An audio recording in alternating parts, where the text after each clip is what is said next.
Víctor Hugo Morales. Querido Víctor Hugo, todo tuyo. Muchas gracias, Antonia Agustina. Aquí estamos hablando de la vacuna, como siempre, en nuestro primer contacto. El Papa ha dicho cosas importantes, valiosas, la vacuna como esperanza. Por supuesto que sí funciona con un sentido de equidad. Escuchemos al Santo Padre. Gracias a Dios y al trabajo de muchos, hoy tenemos vacunas para protegernos del COVID-19. Ellas traen esperanza para acabar la pandemia, pero solo si están disponibles para todos y si colaboramos unos con otros. Le pido a Dios para que cada uno pueda aportar su pequeño grano de arena, su pequeño gesto de amor. Por más pequeño que sea, el amor siempre es grande. Sí, hay que pedirle a Dios y a los poderosos del mundo que se manejan con una inequidad que ya es un insulto más en la historia. Miren ustedes lo que pide la Organización Mundial de la Salud. Tomen nota, porque parece mentira que se tenga que llegar al extremo de reclamar este comportamiento. At present, just 10 countries have administered 75% of all vaccine supply, and low-income countries have vaccinated barely 2% of their people. I was stunned by the news that J&J vaccines, fill and finished in South Africa, are leaving the continent and going to Europe, where virtually all adults have been offered vaccines at this point. We urge J&J to urgently prioritize distribution of their vaccines to Africa before considering supplies to rich countries that already have sufficient access. Vaccine injustice is a shame on all humanity. And if we don't tackle it together, we will prolong the acute stage of this pandemic for years, when it could be over in a matter of months. Se han hecho tan bien las cosas en la Argentina en cuanto a los temas de la vacunación que hasta al Delta se le sacó alguna ventaja. Ojalá que a esa cepa, si llegamos a tenerlo aquí, se la pueda combatir con el mismo éxito que se ha tenido prácticamente en todos los rubros. Pero hasta ahora el Delta ha permitido que la Argentina, protegiéndose de esa cepa, haya tenido el éxito que ahora documentamos para ustedes y que es muy interesante. Ha descendido un 31% el promedio semanal de nuevos casos en el esfuerzo por contener el avance del Delta, aunque el menor porcentaje de las muertes descendieron el 18% en los últimos 7 días con relación a la semana previa. Las autoridades sanitarias avanzan con la inmunización de los mayores de 60 años para completar el protocolo y amortiguar el impacto de la nueva cepa contagiosa. Mientras tanto, siempre hay que jugar contra los enemigos brutales, contra los que apuestan a la muerte, contra los que decían, por ejemplo, que la combinación de vacunas que ahora se practica en tantos lados era la jarra loca. Le han dicho y hecho cualquier cosa a la Argentina en el afán de que el contagio prospere, y con el contagio la muerte, y con la muerte las posibilidades electorales de esos sectores mediáticos que tienen sus representantes políticos en el sector de la derecha. Igual Goyan no dijo que no van a... Dijo que por ahora... pero están reclutando voluntarios también. Claro, pero la idea de jarra loca, ¿de dónde nace? Que, por supuesto, se mezcla cualquier cosa. Vos no sabés lo que tomás, pero no sabés qué efecto te va a provocar.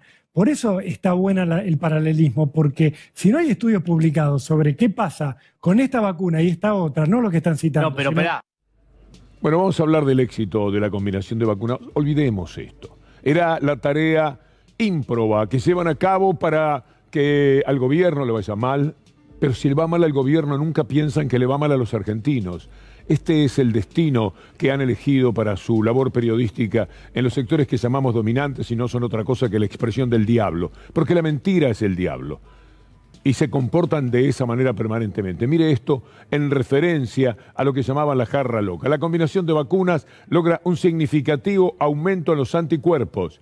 Fue revelado en los resultados preliminares de los estudios heterólogos de inmunización contra la COVID llevados a cabo gracias a más de 2.000 voluntarios en provincias de Buenos Aires, Córdoba, La Rioja y San Luis y naturalmente en la ciudad de Buenos Aires. Mire esta otra forma de pelear contra la vacunación, contra lo que se intenta hacer en positivo en la República Argentina. ¿Se acuerda cuando hablaban de que aquí solamente se iba a envasar la vacuna? Este título, que era una manera desde la tapa ya de ir anunciando que no había ningún mérito para la Argentina, nunca lo han querido reconocer. Comienzan a envasar la vacuna Sputnik como si fuera una gaseosa. Esta era la tarea que se desplegaba en el país. Sin embargo, mire esta versión ahora, esta noticia que tenemos para compartir con ustedes sobre la Sputnik. Ha comenzado la distribución de 1 millón de dosis de Sputnik V producidas en la Argentina. Se trata de la primera entrega del segundo componente de Sputnik, parte de los 3 millones de dosis que va a producir y va a suministrar un laboratorio argentino en este mes de agosto. Eso lo dijo el Fondo de Inversión Directa de Rusia. Esto es lo que verdaderamente ha sucedido. También pasa que aquellos que critican son los que más abusan de ciertas cuestiones referidas a las vacunas. Mire lo que pasa con María Eugenia Vidal. Lo que está usando María Eugenia Vidal para su campaña, nada menos que aquello que es la base de datos de quienes se han vacunado. Allí está un abuso de posición dominante en la ciudad de Buenos Aires. Y hay una denuncia. Vidal usa la base de datos de los vacunados para hacer campaña. Lo dice en un tuit la periodista Soledad Vallejos. Veamos lo que pasó para que se pueda hacer esta denuncia. Hace un par de semanas me llamaron para tomar un café con María Eugenia porque iba a venir al barrio. Hoy ella directamente me mandó un mensaje. El mensaje llegó desde el mismo número, desde el que el gobierno de la ciudad me suele comunicar cosas de vacunas para mi madre y para mí. Bueno, esto es lo que marca la realidad. Y ya que estamos con María Eugenia Vidal, podemos pasar también al terreno de la política, esas cosas que nunca aparecen en determinados medios. Por ejemplo, una contradicción más que se da en la candidata a diputada ahora en la ciudad de Buenos Aires porque se fugó de la provincia. Es la persona que me dio mi primera oportunidad. Es el compañero que me empujó siempre a crecer. Pero pará, María Eugenia, si en 2017 decías que Macri era tu mentor. Primera vez que lo vi, él quería ser jefe de gobierno y yo le fui a contar lo que sabía y me dio la oportunidad. ¿Quién habrá sido el que tuvo tanto desinterés en la salud, en el gobierno macrista, como para que Rubinstein haya formulado esa denuncia? Es indudable que no les importaba para nada, pero que lo digan y lo reconozcan en la voz de quien era el ministro de Salud en aquel momento, es una cosa muy llamativa. Lo dijo Rubinstein y se lo discute ahora Larreta simplemente diciendo, bueno, si no te gustaba, ¿por qué no renunciaste? Es lo que también tiene razón Larreta, pero lo primero que tienen que reconocer es que a ellos el tema de la salud, el tema de la educación, nunca les ha importado un comino. Yo asumí como ministro a finales del 2017. Y a mediados del 2018, en abril-mayo, el país comenzó a desbarrancarse con la crisis financiera. Con lo cual hubo un profundo cambio de prioridades. Y a mí me tocó ser ministro en ese momento. Yo te tengo que confesar que obviamente la salud pública dejó de ser una prioridad. Y las prioridades se pusieron, digamos, en tratar de mantener la macroeconomía, digamos, todo lo que era el contexto financiero, y por supuesto la economía y la producción. Y yo creo que Pero él era funcionario del gobierno. Es muy claro, porque si él efectivamente no estaba de acuerdo con eso, no podés criticarlo después. Yo lo que dudo es de la credibilidad de eso que él dice. Si efectivamente era así, para ser coherente y consecuente, no podés quedarte si no estás de acuerdo con lo que se hace, ¿no? Si no, criticarlo después es medio raro, me parece inconsistente.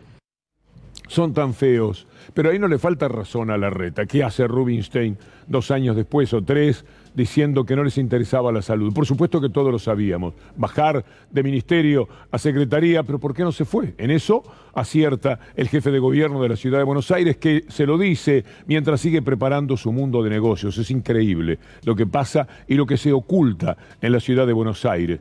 De Rodríguez Larreta, pero también de cómplices inesperados para que se pueda robar la ciudad. Cómplices como Roy Cortina. Escuchémoslos a ambos. El valor de ir generando espacios verdes en la ciudad es bueno, es válido para la gente cuando es abierto, cuando es libre, cuando es gratuito. Con los vecinos una vez más, hoy en La Paternal, donde repudian la construcción de edificios en espacios públicos. Quieren construir 11 torres de hasta 48 metros en una de las reservas naturales más grandes de la ciudad. Les explico que desde nuestro bloque nos opusimos a ese convenio en donde el hormigón avanzará sobre el verde a pesar de la voluntad de la mayoría de los vecinos del barrio. Media sanción al proyecto para construir torres en Costanera Sur, naturalmente con el voto del señor que recién escuchábamos diciendo todo lo contrario, un socialista. Le cambian la cabeza, el chip a cualquiera. Hay tantos intereses en juego. La legislatura porteña dio hoy media sanción al convenio urbanístico entre el grupo IRSA y el gobierno de Rodríguez Larreta para autorizar la construcción de edificios de hasta 45 pisos en la ex ciudad deportiva de Boca Juniors. Vamos a hacer un pequeño paño para que usted recuerde quiénes son los que votan y se va a encontrar con la presencia de Rory Cortina, de la UCD. Ahí tiene en verde quienes votaron para que se haga realidad que esto sea puro cemento y que nunca haya una posibilidad para avanzar hacia el cuidado del medio ambiente en la ciudad de Buenos Aires. ¿Quiere recordar esta animación de nuestra compañera Nadia Rojek? Es muy ilustrativa. Esto es lo que se podría hacer, lo que se quiere hacer por algunos sectores en la ciudad de Buenos Aires. Y esto es lo que van a hacer, porque tienen pleno dominio. Cuando usted veía recién en ese paño cómo es que se da la votación, piense que ellos, mientras tanto, a través de los medios, juegan con los 7 diputados que faltan para hacer Venezuela. Mire cuántos diputados le sobran a ellos para que sea esta una ciudad pensada estrictamente para el cemento. Son muy caraduras, son muy hipócritas y tienen mucha fuerza. Victoria Tolosa Paz ha peleado muchísimo para que se entienda que las empresas no se están yendo. Es todo lo contrario lo que sucede. Las empresas en la Argentina, ¿cuántas cerraron pymes en la etapa de Macri? 24.000 pymes. ¿Cuántos puestos de empleo privado se destruyeron con la gestión de Macri? 225.000 puestos de empleo formal se destruyeron en la gestión de Macri. Sí. 19 empresas se fueron de la Argentina, sí. 10 se fueron realmente. De esas 10, 5 son compañías aéreas. Se fueron de Perú, todas, de Colombia y de Ecuador. ¿Por qué se van? Porque claramente el COVID destruyó a un negocio de la aeronavegación de pasajeros. 9 de esas, 9 de las 19... fueron compradas por capital nacional, empresas extranjeras que fueron compradas. Una, te digo, muy conocida, Walmart Argentina. ¿Quién la compró? Francisco de Narváez. La segunda, Brigstar, la compró Nicolás Caputo, con Mirgor, una empresa nacional. ¿Y? Te estoy diciendo que hasta los propios amigos de Macri están invirtiendo hoy en la Argentina.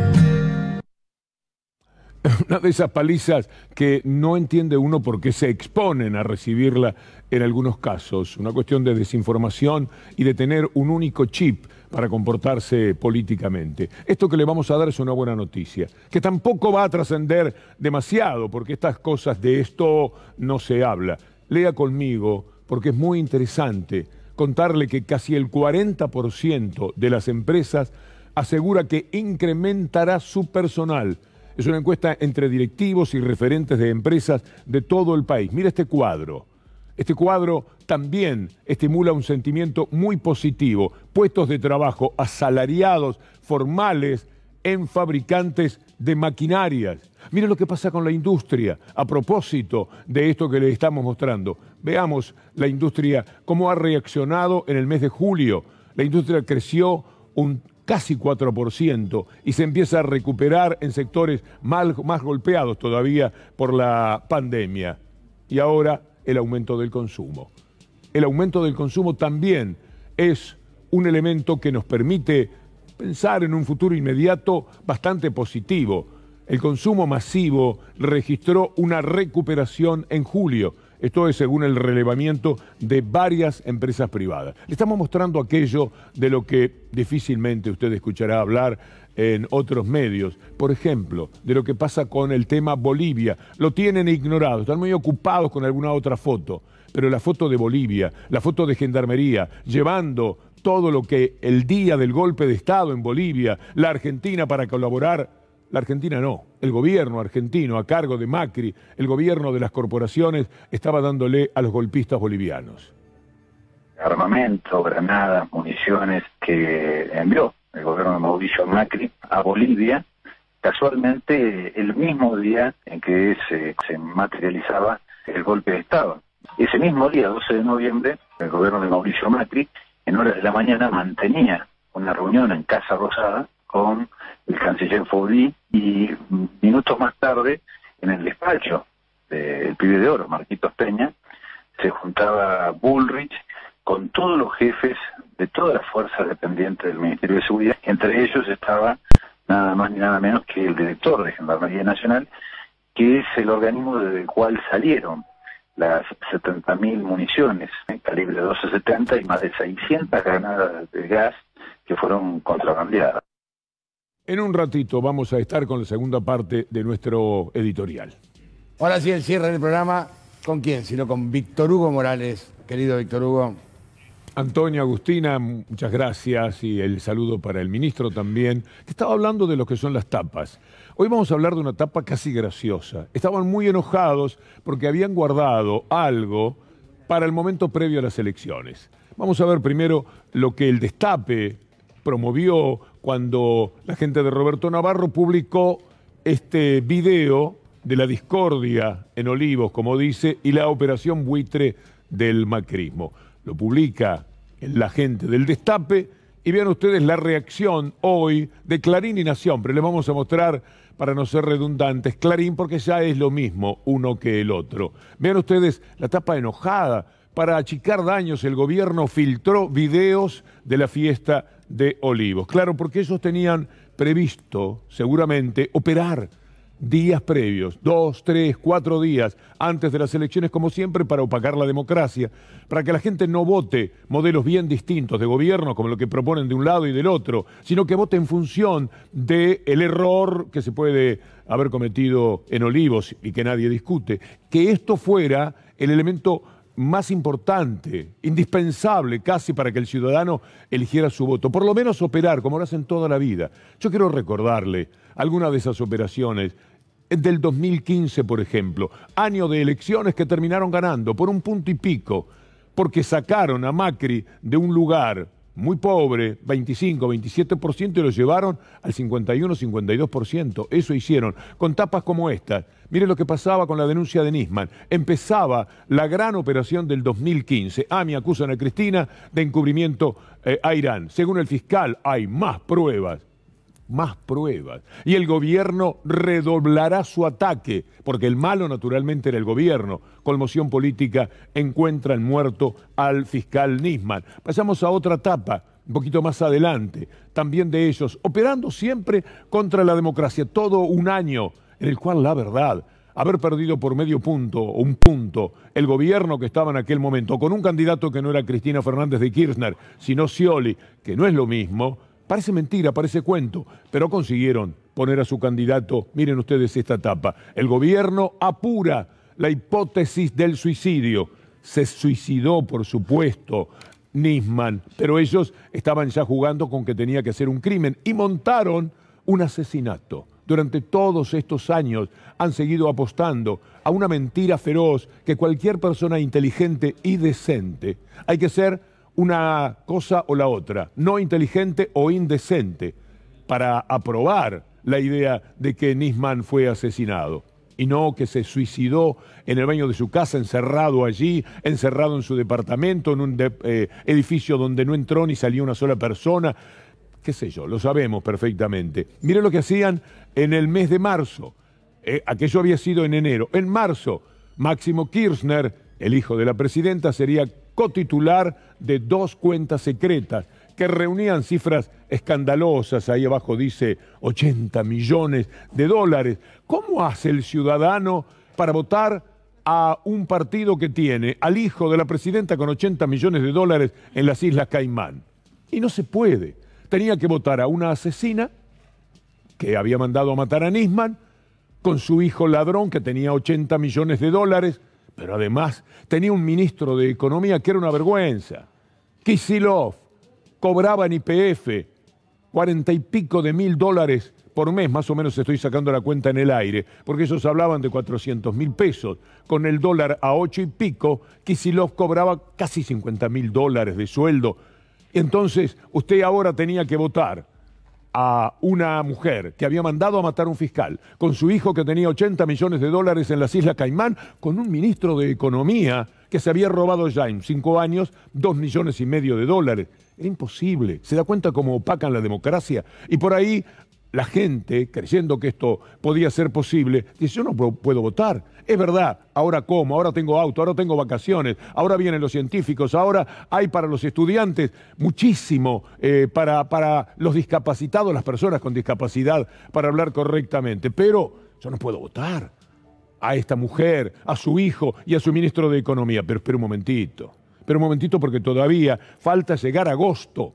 Las PASO eran el día 9. ¿Qué sacaron? El día 3, esta mafia infecta que comanda Héctor Mañeto. Mire, involucran a Aníbal Fernández con el triple crimen de la efedrina.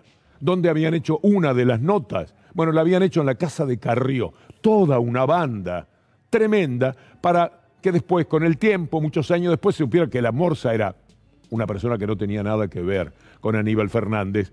Pero mire cómo se opaca la democracia. Por eso estaban enojados con lo del video que mostró el Destape. Era de ellos el video. Ellos lo iban a mostrar 3 días antes para que la gente a lo mejor votara de acuerdo a lo que ellos influían. Por eso estaban tan fastidiosos hoy con sus títulos Clarín y Nación. ¿Qué falta de aquel momento? La nota en la casa de Carrió. Miralo a Salerno, socio de Ferrón, ex policía, tenía una farmacia, amigo y socio de Ferrón, en entrevista con Nico y con Rodrigo. Mi nombre es José Luis Salerno y me dedicaba, en principio era policía. Ayer estuvimos haciendo el repaso de las relaciones que hay entre todas las fotos que están dando vuelta. Se van a dar cuenta que las reuniones privadas de la doctora Carrió coinciden con el lugar de las reuniones que se hicieron. Son fotos en donde muestro que las reuniones con un señor ligado al narcotráfico y ligado a la mafia de los medicamentos lo llevaron amistosamente al hogar de Carrió. Carrió, en tanto empleada, vocera de Clarín, prestando su casa para esta mafiosidad. ¿Se puede creer? Bueno, esto es lo que hoy los tenía tan molestos con el Destape y ese video que filtraron. ¿Cómo puede ser? Lo teníamos nosotros. ¿Sabe cómo lo íbamos a usar? Se cruzaban en el diario y decían, ¿te das cuenta? Nos ganaron de mano. Estaban muy fastidiosos. Pero vamos a ver ahora, doy vuelta a la página. Se termina el 2015, por lo menos por ahora, en esta columna. Pasamos al 2019. ¿Cómo podían operar con la democracia? ¿Cómo podían también anular los valores de la democracia a través de la mentira? Empecemos por esto. Gran acuerdo con el Mercosur, un título en Clarín, Mercosur, Unión Europea, un acuerdo que abre el comercio para la Argentina. El canciller lloraba en las cámaras de Clarín, lloraba de esta manera. Perdón, presidente, despertarlo. Estamos,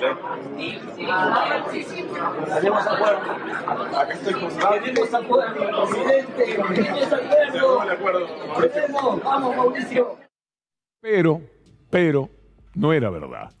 Después se supo por el canciller uruguayo Bustillo que en realidad era un pedido de Macri porque estaba en un año eleccionario y tenía que hacer algo que él lo pusiera muy bien frente a la opinión pública, aprovechado además por los diarios que están enojados porque se perdieron un video en el día de hoy. Pero acompañaban de esta manera la movida del 2019 para que, pese al hambre de la gente, pese a gobernar para una élite, pese a los científicos que se quedaban sin trabajo, a los docentes humillados permanentemente, a las personas con discapacidad que hacían 7 marchas a Plaza de Mayo porque les quitaban los subsidios, diciendo no es verdad, yo desconfío. A ver esa muleta, esto le hacían a las personas con discapacidad. Y Lustó se mandaba discursos en el Senado de la Nación contra ese tipo de personas. Eso hicieron. Y de repente aparece Macron ahora diciendo que lo del Mercosur nunca fue verdad.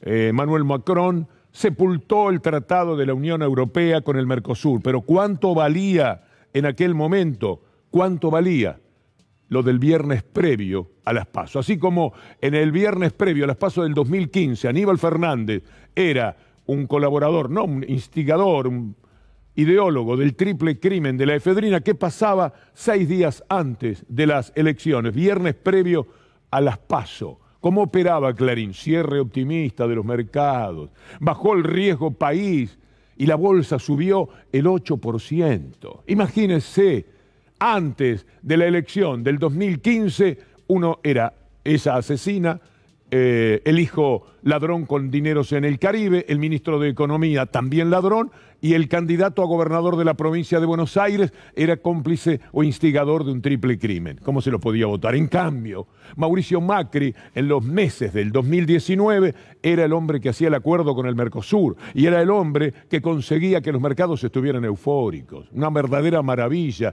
de los mercados. Vote ese país. ¿Y qué más hacían? Mire cómo operaban también con mentiras, como las que dijeron ahora hace poco. Vio que dijeron que en la provincia hay ventaja para el gobierno, pero no tanta. Y bueno, así operaban en las elecciones del 2019, antes de la veda. María Eugenia Vidal versus Axel Kicillof. ¿Qué dice la última encuesta? Bueno, la consultora Management Fit señala una fuerte paridad en el principal territorio electoral del país.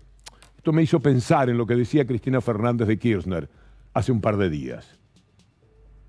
Todos aquellos dirigentes que militan, que organizan, que se involucran, que bajan al territorio, que se meten los pies en el barro, son desde la política la que se salva la política.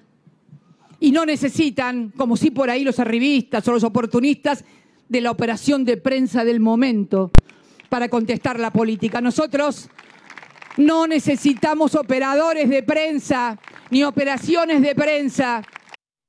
Vamos, Navarro, Roberto, llámelo a Mañeto y diga, discúlpeme, para nosotros también era un material periodístico interesante. Lamento haber invalidado su propósito, junto con los hermanos Aguiar, en La Nación, de hacer valer esto 3 o 4 días antes de la elección. A nosotros, en cambio, nos vino muy bien para recordarle a usted cómo se opaca la democracia, cómo se anula el valor de la democracia. El ciudadano vive de la información que tiene. Si esa información está completamente distorsionada, es muy difícil que pueda elegir. Mire, en el fondo, si habrá convicción muchas veces en la ideología y en el corazón de la gente, que pese a todo eso que le decían, perdieron la elección por un punto y 4 años más tarde la ganaron por paliza, porque finalmente hay algo que tiene que ver con el corazón del pueblo que no suele traicionarse, como ocurrió en el 2015, justamente por la maldita prédica de quienes con la mentira son capaces de anular la democracia. La seguimos mañana, si Dios quiere. Viene Gustavo Silvestre. ¿Dónde está Gustavo? ¿Ya está todo? Bueno, hasta mañana, si Dios quiere.